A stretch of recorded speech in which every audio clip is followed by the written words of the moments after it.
Hi, I'm Amning Mendoza from Novaliches High School. I will be your teacher facilitator for today's lesson.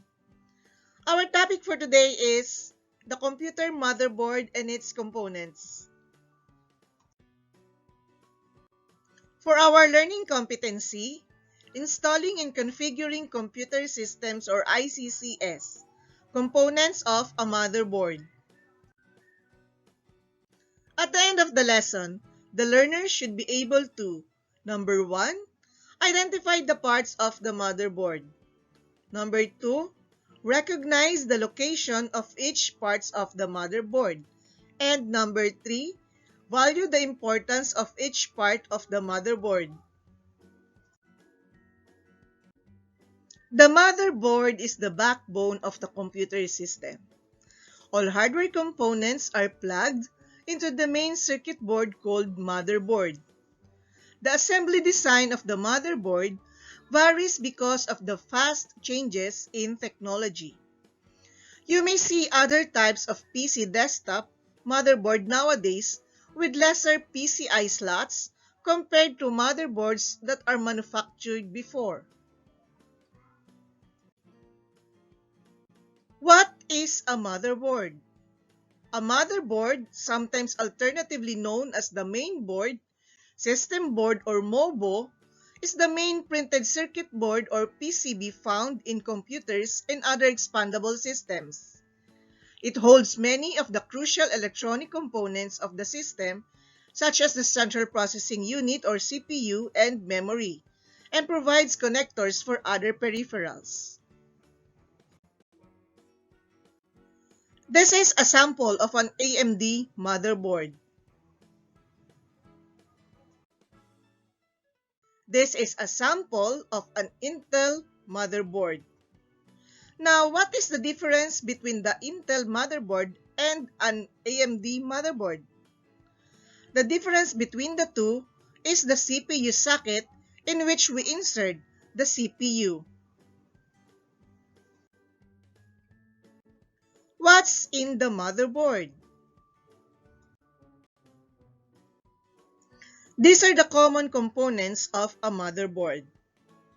We have the north bridge, the south bridge, IDE connector, memory slot, 20-pin ATX power connector, CPU fan and heatsink mounting points, CPU socket, the AGP slot, PCI slot, CMOS backup battery, and the connectors for integrated peripherals such as the keyboard and mouse, for printers, for network cables, and the audio. CPU socket. A CPU socket or CPU slot is a mechanical components that provides mechanical and electrical connections between a microprocessor and a printed circuit board or PCB. This allows the CPU to be replaced without soldering. Common sockets have retention clips that apply a constant force, which must be overcome when a device is inserted. For chips with a large number of pins, either zero insertion force or ZIF sockets or land grid array or LGA sockets are used instead. Inside the red box is the CPU socket of an AMD motherboard. Inside the red box is the CPU socket of an Intel motherboard. Memory slots. A memory slot, memory socket, or RAM slot is what allows computer memory or RAM to be inserted into the computer. Depending on the motherboard, there will usually be 2 to 4 memory slots, sometimes more on high-end motherboards, and are what determine the type of RAM used with the computer. The most common types of RAM are SDRAM and DDR for desktop computers and SODIMM for laptop computers, each having various types and speeds.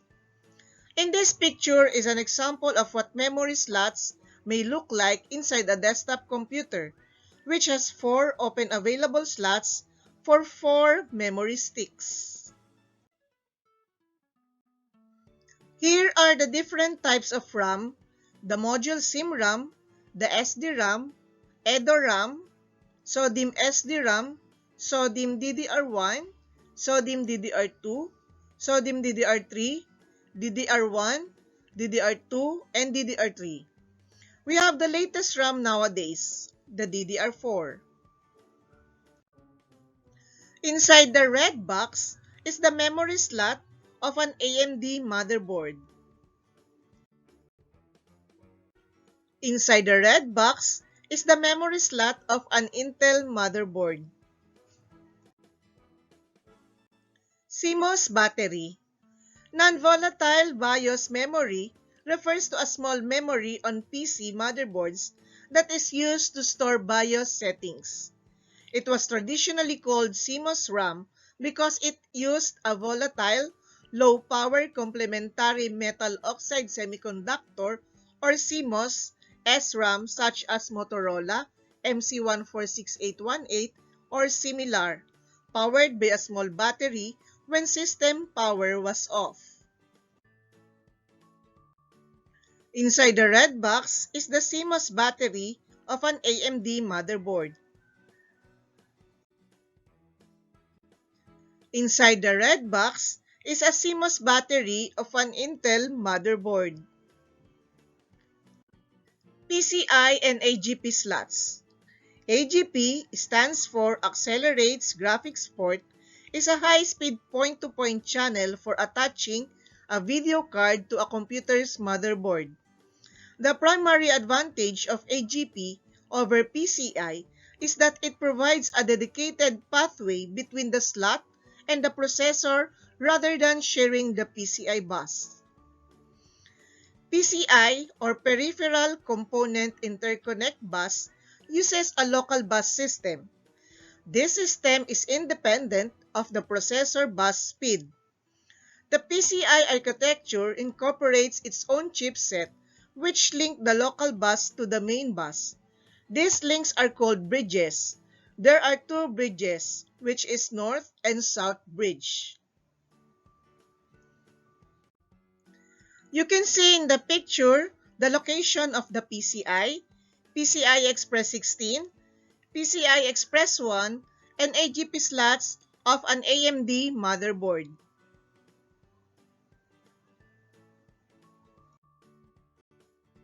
You can see here in the picture the PCI, PCI Express 16, PCI Express 1, and AGP slots of an Intel motherboard.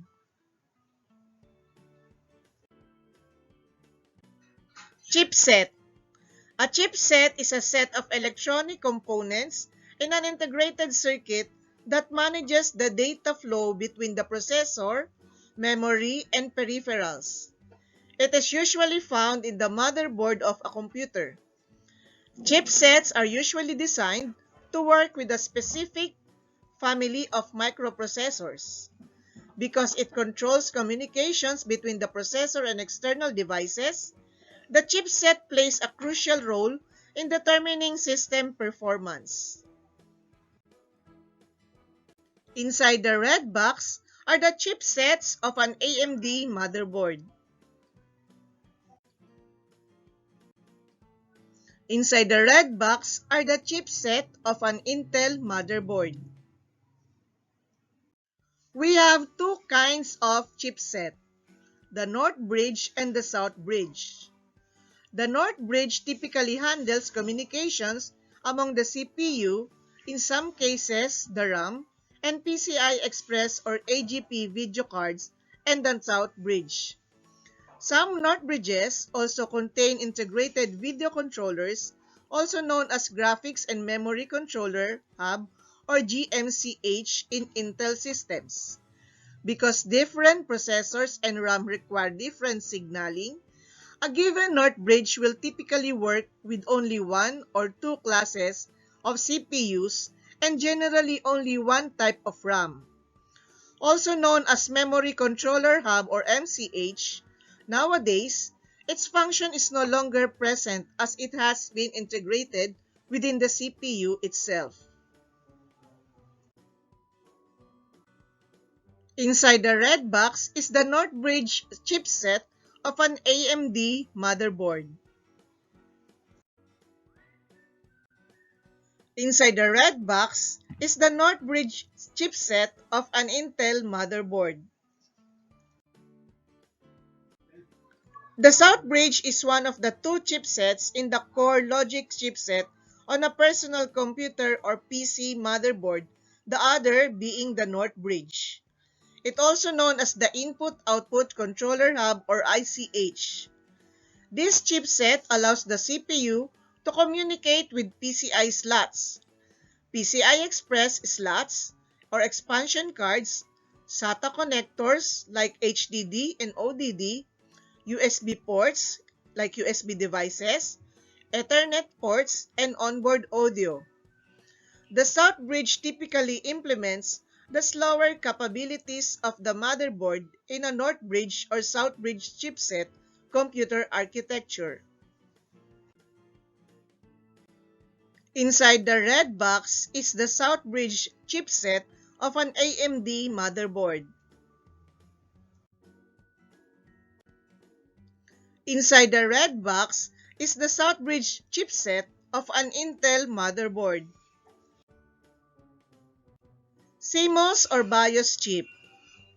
CMOS or BIOS chip or complementary metal oxide semiconductor is also a chipset which contains the BIOS or basic input-output system. The BIOS is the built-in software that tells what a computer can do without accessing programs from a disk.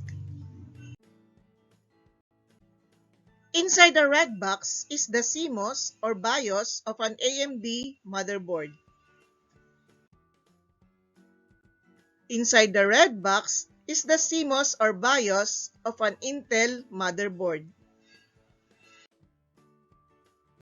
Power supply controller. Power supply controller is the portion where you can connect the power supply unit or PSU cable connector. Motherboards come with different power supply controller. Old motherboard needs 80 power supply unit while new motherboard needs 80x power supply. Inside the red box is the power supply controller of an AMD motherboard. Inside the red box is the power supply controller of an Intel motherboard.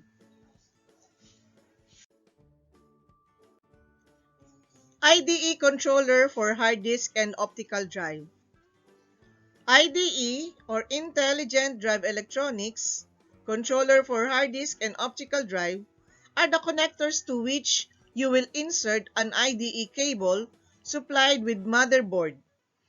IDE cables connect devices such as hard drive, CD drives, and DVD drives. Inside the red box is the IDE controller for hard disk drive and optical drive of an AMD motherboard. Inside the red box is the IDE controller for hard disk drive and optical drive of an Intel motherboard. IDE controller for floppy drive. IDE controller for floppy drive is smaller than the IDE controller of hard disk drive and optical drive. This is where you connect the floppy drive through IDE cable. Inside the red box is the IDE controller for floppy drive of an AMD motherboard. Inside the red box is the IDE controller for floppy drive of an Intel motherboard.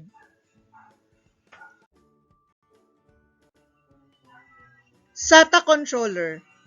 Newest computer motherboards have the new interface called Serial Advanced Technology Attachment or SATA. SATA has a faster transfer rate than ATA and only one device can be attached to it. Inside the red box is the SATA controller of an AMD motherboard.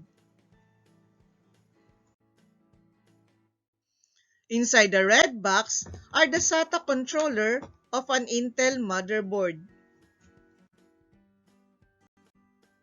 Other parts of the motherboard. In an AMD motherboard, we also has the I/O or input-output back panel, the vendor name, USB connector, front panel connector, and the system fan connector. In an Intel motherboard, we also has the input-output back panel or I/O back panel, system fan connector, the USB connector, the vendor name, and the front panel connector. Here are the examples of power connectors attached in a power supply unit. We have one set of 20 plus 4 pin, two sets of PCIe connectors, two set of SATA, one set of floppy connector, one set of P4MB connector, and 6 sets of 4-pin Molex connectors.